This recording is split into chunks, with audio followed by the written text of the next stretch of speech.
Na ugye a mai nap főként az elektromos közlekedésről és azért a versenyzésről is szólt. Te hogyan látod jelenleg, milyen állapotban van az elektromos autóversenyzés? Ugye egyre több kategória van, azt látjuk, hogy egyre többen tárnának e felé, meg ugye itt most beszéltünk a fiatalokkal az elektromos gokártozásról is, ami egy viszonylag új dolog. Te mit látsz, hogy nem a jövőben, hanem jelenleg hogy áll, mekkora, ugye, hogy autóversenyzésről beszélünk, akkor mindenkinek mondjuk a Forma 1 jut eszébe, vagy a rally, vagy ilyenek. Említhető-e egy szinten most az elektromos autóversenyzés, így a motorsportban? Nyilván még nincs egy szinten, mint a Forma 1, de mennyire közelít jelenleg a felé?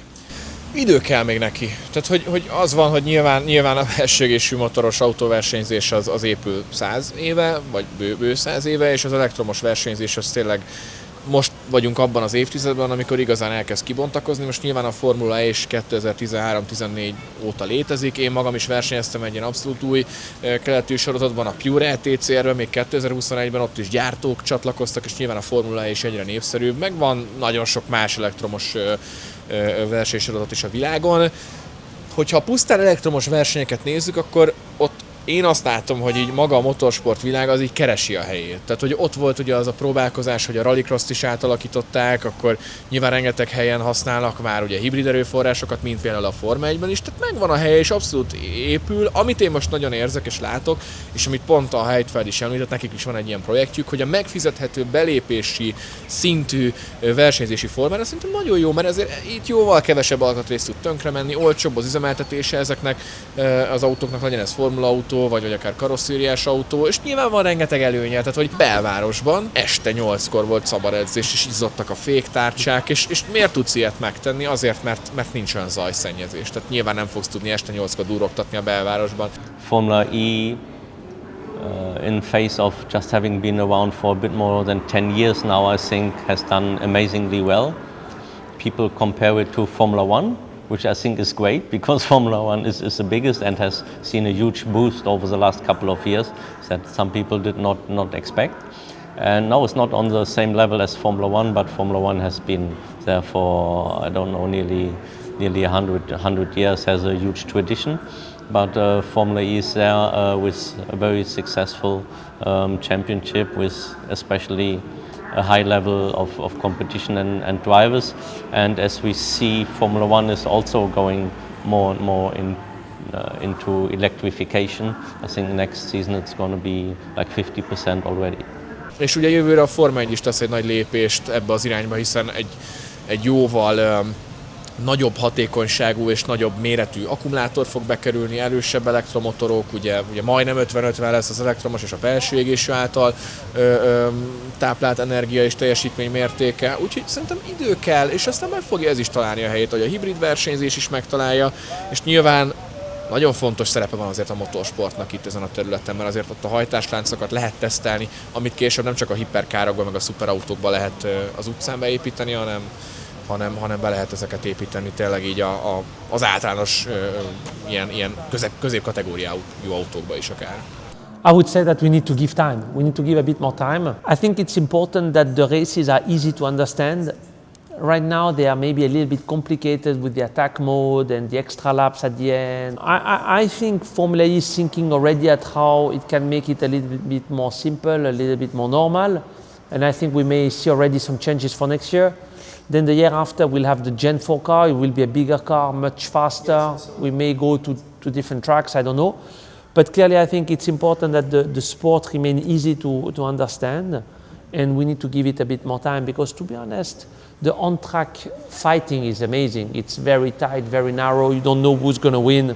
So I think people do enjoy that, the uncertainty of who's going to win, and I think that's an important factor, and the fact that everything is so close to each other gives the opportunity to a lot of different teams to be fighting for a good result. So yeah, I think it will evolve well. És most térjünk rá kicsit a formára. Mi voltunk kint idén Berlinbe, a berlini Alpin, és nagyon jó volt, mi nagyon élveztük azt a hétvégét, ugye dupla forduló volt, tehát 2 napon volt verseny. Mi azt láttuk, hogy rengeteg embert érdekel, nyilván ugye sokkal kevesebben vannak, mint a Forma 1-en, sokkal kevesebben is lehetnek, de azt látjuk, hogy tényleg elfogytak a jegyek, rengetegen voltak, nagyon sokan nézték, és mindenki, akivel úgy beszéltünk, helyiek, találkoztunk egyébként magyarral is, ők mindenki azt mondta, hogy úgy nem követik annyira a formát, de mondjuk látták, hogy itt tényleg Berlinben, és látták, hogy itt van, vagy találkoztunk olyan is, aki nagyon szereti így a formát, és tényleg ők azt mondták, és személyesen én is így gondolom, hogy sokszor izgalmasabb tud lenni, mint a Forma 1, de lehet-e majd egy szinten említeni a formát a Forma 1-jel? Nagyon nehéz, és nem tudom, hogy kell-e, meg hogy mit jelent az egy szinten. Azt mondtad, hogy oké, elektromos és benzines az más, vagy belséges és elektromos az mindig egy kicsit más lesz, de hogy nem tudom, hogy kell-e erre törekedni. Tehát, hogy én egyrésztről még mindig azt érzem, hogy az elektromos versenyzés be van skatujázva. Nincs hangja, minek a versenyautót elektromosnak megépíteni, és egyébként a versenyzők se élvezi meg. Ezeket így olvassa neten a kommenteket, elég sokan vannak ezen az oldalon, de is szerintem ez alapvetően egy ilyen szűklátókörűség. Mondom ezt úgy, hogy én versenyeztem elektromos versenyautóval, és hát olyan különleges élményeket értem át, nyilván a lineáris gázpedál, meg minden más, ami egy elektromos hajtásláncot jellemez. Nyilván nehezebb, igen, az akkumulátort adott esetben kímélni kell, mert hogy nyilván nem tud csak úgy megtankolni, mint egy belső égésű motor. De szóval a technológia nagyon-nagyon sokat fejlődik, és szerintem, hogyha az ember kicsit mögé néz, hogy mitől érdekes, miért néz valaki motorsportot. És persze, van, aki azért néz, mert imádja a benzinszagot, imádja a gumi éget szagát, a féknek is van egy ilyen speciális, nyilván attól függ, hogy milyen típusú és speciális szaga.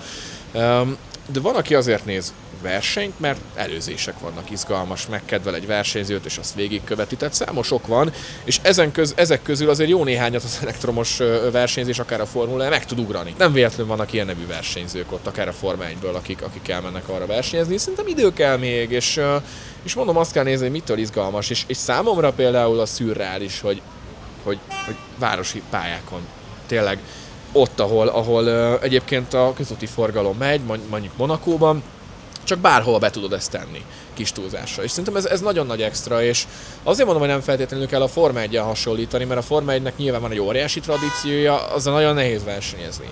De a Formula 1-nél én azt látom, hogy olyan embereket tudsz megmozgatni, akik egyébként az autózás iránt sem érdeklődnek, de ha valaki azt mondja nekem, hogy mindjárt itt Szeged utcán jön egy verseny, és világsztárok jönnek versenyezni, és itt fogják kialakítani a futamot, meg a pályát, és akkor tényleg? Tehát, hogy szerintem itt minden nézőpont kérdése, de biztos, hogy idő kell még ahhoz, hogy az emberek ezt megízleljék, megszeressék, és szerintem nem kell a Forma 1-hez hasonlítani, ez más. What I believe is happening is that Formula E starts to get again quicker and quicker, and I assume this is something people want to see.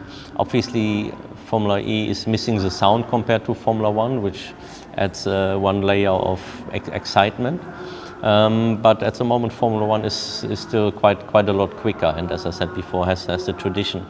But Formula E has the capacity to be super quick with four-wheel drive, which is already there and is going to be introduced more and more over the next couple of years, and then people probably take note even more about the capacity and potential that electric cars have. És hogy most így kössük össze a Forma 1-et a Formával, ugye rengeteg pilótát láthattunk, még ugye a kisebb Forma 2-es kategóriából is, hogy mondjuk, aki például most Zémalon jutott egyből eszembe, hogy ugye, ő ugye nem került be a Forma 1-be, nem tudott bekerülni, és ő a Formát választotta, mint ilyen, hát nem szeretném én ezt menekülő útnak nevezni, mert nem lehet annak nevezni, de ő inkább azt mondta, hogy akkor Forma 1-be menjünk tovább, és akkor onnan próbálunk bejutni. Szerinted azok a pilóták, akik mondjuk nem jutnak be Forma 1-be, és emellett, hogy a Formát keresik, vagy esetleg a Forma 1-be lesnek ki a Formába, nekik jelenleg van olyan lehetőség, hogy később visszakerüljenek a Forma 1-be, vagy esetleg egy másik világkategóriába, mint például ugye láthatunk olyanokat, akik Forma 1-ben és ugye Vecben is egyszerre versenyeznek, mint például ugye Sebastian Buemi, aki itt volt most. Úgyhogy szerinted a Forma 1-ből lehet-e más világkategóriákba bekerülni, hogyha egyszer már mondjuk Forma 2-ből nem sikerült? Tehát ez mennyire egy menekülő út inkább?